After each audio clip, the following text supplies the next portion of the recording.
Hello students, so this is a short video to explain what PCR is. PCR या polymerase chain reaction. तो ये technique है क्या? So this is a technique by which a DNA sample can be amplified. मतलब उस DNA के काफ़ी सारे से copies in the lab बनाए जा सकते हैं in vitro. Okay? तो what is the principle that forms the basis of this technology? DNA double stranded होता है. अगर हम किसी तरीके से उसको if we are able to separate the strands, supply it with primers, nucleotides and the enzyme machinery, तो in vitro भी हम दो स्ट्रैंड को मिला के नए नए स्ट्रैंड्स बना सकते हैं. और इसी साइकिल को अगर हम बार बार रिपीट करें तो एक छोटे से DNA स्ट्रैंड से हम उसके मल्टीपल स्ट्रैंड्स बना सकते हैं. Right? So what are the machinery required for DNA for PCR? एक है DNA template. Of course DNA बनाना है, DNA को replicate करना है, copies बनाने हैं, तो template तो चाहिए ही, right? तो DNA template जो DNA हमें मिला हुआ है after isolation, we can take that. Nucleotide primers. अब replication के लिए primers की ज़रूरत है. We all have seen this in the DNA replication process. Or the enzyme DNA polymerase. Now DNA polymerase enzyme is responsible for the synthesis of the new strand. लेकिन एक complication यहाँ है. Cell के अंदर क्या होता है, हेलिकेज आके हाइड्रोजन बॉन्ड्स को काट देता है. पर यहाँ पे हम वैसे नहीं तोड़ सकते. यहाँ पे we are heating the DNA so that the hydrogen bonds break. अब अगर हाइड्रोजन हीट कर रहे हैं तो हर तरह का DNA polymerase cannot withstand that heat and they will get denatured. वो अपना काम नहीं कर पाएंगे. इसीलिए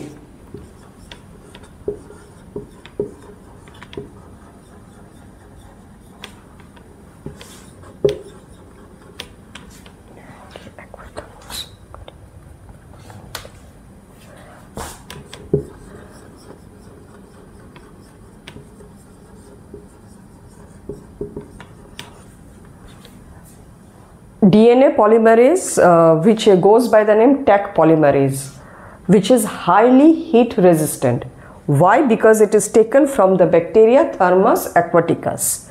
ये भी एक थर्मोफिलिक बैक्टीरिया है. तो हाई टेम्परेचर की आदत है इसको. वहाँ से इस DNA polymerase को लिया जाता है and that is used in this reaction PCR.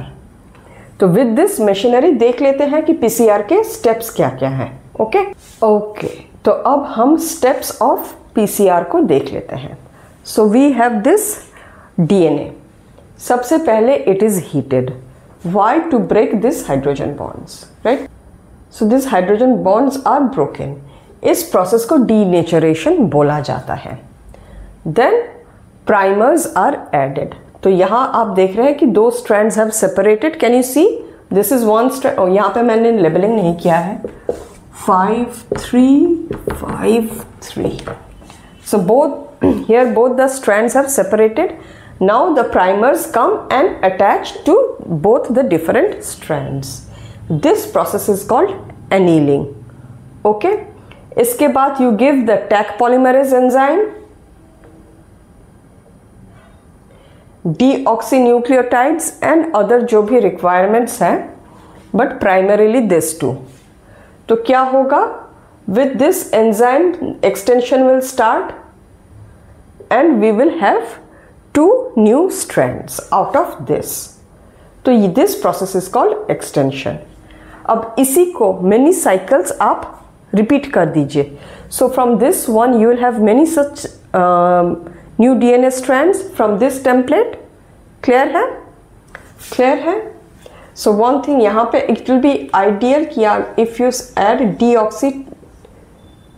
DNTPs, deoxynucleotide triphosphate, because उसी को तोड़ के energy भी मिलेगा and magnesium is also provided. Okay, so with this we are done with the technique of PCR. Now I would request all the students to kindly go and see the main video. I hope PCR is clear to you now. Okay, so before you leave, don't forget to subscribe to the channel and give a like to this video. Bye.